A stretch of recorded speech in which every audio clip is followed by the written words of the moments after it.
नमस्कार आपका और आपके समस्त परिवार का मेरे चैनल में हार्दिक स्वागत है। कैसे हैं आप लोग सब? आशा करते हैं आप सब बहुत अच्छे होंगे। आज मैं आपको बताने वाली हूँ कि अष्टमी और नवमी के दिन एकदम सरल तरीके से हवन कैसे किया जाए। एकदम सरल तरीके से हवन बताऊँगी। आपका अगर घर छोटा हो और ज़्यादा जगह नहीं हो आपके घर में, तो किस तरह आप एकदम सरल तरीके से हवन कर सकते हैं अष्टमी और नवमी का। देखिए, सामान मेरे पास सब तैयार है। एक उपला आपको लगेगा, एक छोटा ही लिया मैंने क्योंकि सबका बड़ा बड़ा घर नहीं होता, छोटा घर होता है, तो आप छोटे घर में ज़्यादा बड़ा हवन नहीं कर सकते हैं। 4 बताशे लिए हैं, लौंग लिए, इलायची ली है। जब पे बताशा है, उपले हैं और लौंग और इलायची ली है। और इसी से एकदम सरल तरीके से इस उपले को पहले हम गैस में गरम करेंगे। इस उपले को हम गैस में गरम करेंगे और इससे फिर हम इसी उपले से हम गरम करके इसी नए बर्तन में, मिट्टी के बर्तन में हवन करेंगे। अच्छा, ये हवन सामग्री, ये रेडीमेड हवन सामग्री है, बाज़ार में आपको बहुत अच्छी से उपलब्ध हो जाती है और इसी से हम हवन करेंगे। आप अष्टमी के दिन भी हवन कर सकते हैं, नवमी की सुबह भी हवन कर सकते हैं। और उसके बाद आपको लगेगा ये डेला कपूर। ये डेला कपूर, इसको डेला कपूर को खोल के मत रखिएगा, जब हवन करना हो तभी निकालिएगा, क्योंकि अगर खोल के रखेंगे तो फिर उड़ जाएगा।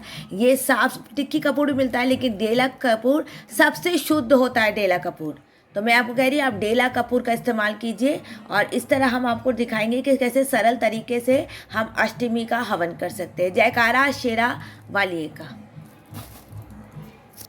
ये जो हवन का जो ये कुंड है, ये जो छोटा सा बर्तन है हवन का, इसमें पहले हम हल्दी लगाएंगे। और फिर हम इसमें कंकु लगाएंगे।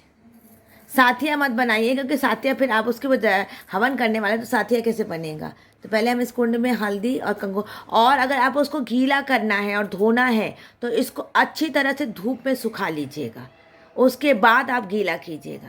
इसको अच्छी तरह से धूप में सुखा लीजिएगा, उसके बाद इसमें हवन बना ज़ोर से चटकेगा। इसलिए मैं कह रही हूँ कि पहले इसको अच्छे से धो लीजिएगा। मैंने धो के फिर इसको सुखा लीजिए, या तो फिर ऐसे ही आप इसमें हवन कर सकते हैं। ये हवन सामग्री मैंने निकाल दी है थाली में।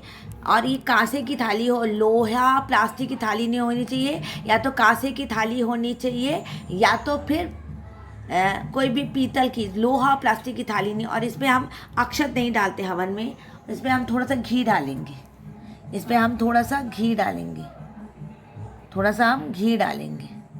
इस तरह हम इसमें घी डालेंगे। और आपके घर में ये सब सामग्री नहीं है तो आप काली जो धूप मिलती है उससे भी आप हवन कर सकते हैं। काली जो बड़ी वाली धूप मिलती है, जो उससे भी कल मैं आपको हवन करके दिखाऊंगी, काली वाली धूप से। देखिए, इस उपले को मैंने गैस में गरम कर दिया। आप अगर गैस आपकी शुद्ध नहीं है तो आप गैस को पहले साफ़ कर लीजिए। अब गैस तब भी आपकी शुद्ध नहीं है तो आप इस उपले को ऐसे भी गरम कर सकते हैं। ऐसे भी उपले को आप गरम कर सकते हैं। और अगर हाथ से, जैसे उंगली, ऐसी वाली उंगली से हवन किया जाता है, अगर ऐसे आपकी उंगली करना नहीं आता और हवन करना नहीं आता, तो आप एक लंबे डंडे से भी हवन कर सकते हैं। एक लंबे डंडे से आप हवन कर सकते हैं। देखिए, हमने हवन आरंभ कर लिया है। और हवन में अब ये जो सामग्री है ये हम डालना आरंभ करेंगे। आपको दुर्गा सप्तशती के पीछे जो संपुट वर्ण है, या दुर्गा दुर्गति नाशिनी काली काल में दुम दुर्गे नमः कालिकाय नमः, दुर्गा जी का नाम लेकर दुर्गा सप्तशती का मंत्र ओम सर्वा बाधा विनिर्मुक्तो करके भी आप हवन कर सकते हैं। देखिए, उंगली ऐसे होती है, ऐसे उंगली से हम हवन करते हैं। ऐसे उंगली से आप हवन कर सकते हैं। और अगर आपको उंगली से नहीं करना आता है तो आप ऐसे भी हवन कर सकते हैं।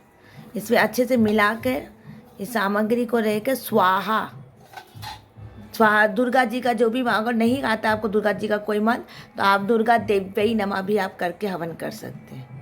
दुर्गा देव्यै नमः ऐसे करके भी आप हवन कर सकते हैं। और ये सारी सामग्री आपको हवन में डालनी है।